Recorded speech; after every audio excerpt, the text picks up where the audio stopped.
When I was 14 years old, I was a confirmand, just like our confirmands are today in the Congregational church that I grew up and was raised in.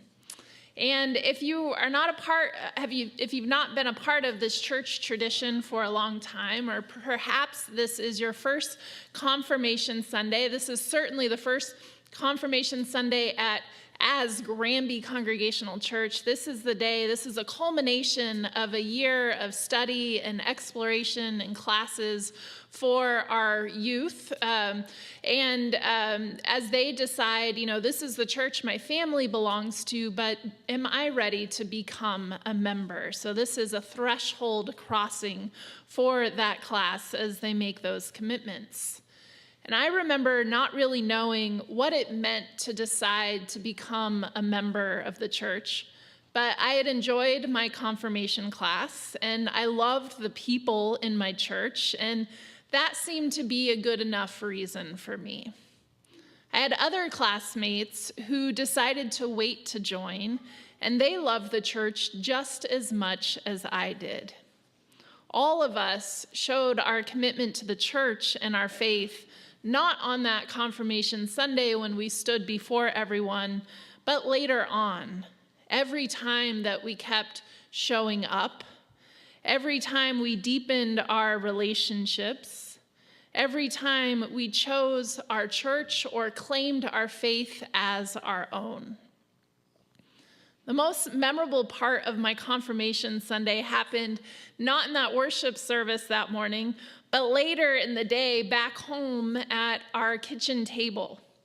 That afternoon, my mom sat me down and she said, "There's one more thing you need to do now that you're a member of the church." She handed me a pledge card.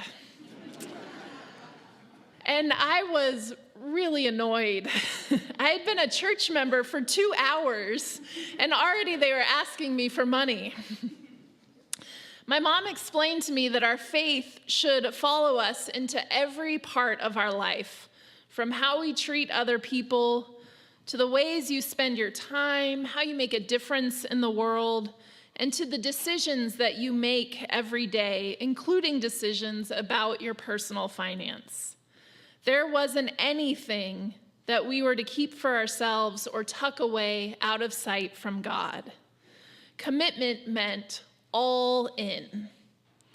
My mom also talked to me about tithing, about the practice of giving away 10% of everything that you had back to God in recognition of the interdependence of all creation, and how giving 10% of your income to the church was one way of doing that. So at 14 years old, my income was a $10 allowance each week. So I filled out my first pledge card to the church, pledging or promising to give $1 a week for the next year, a total financial pledge of $52. When I moved away from home, I found other churches to join, always with a pledge card in hand, thinking of my mom, because joining the church was and is the best expression that I know of how to follow Jesus. I've always kept in mind the lesson from my mom. Loving God and following Jesus means being all in.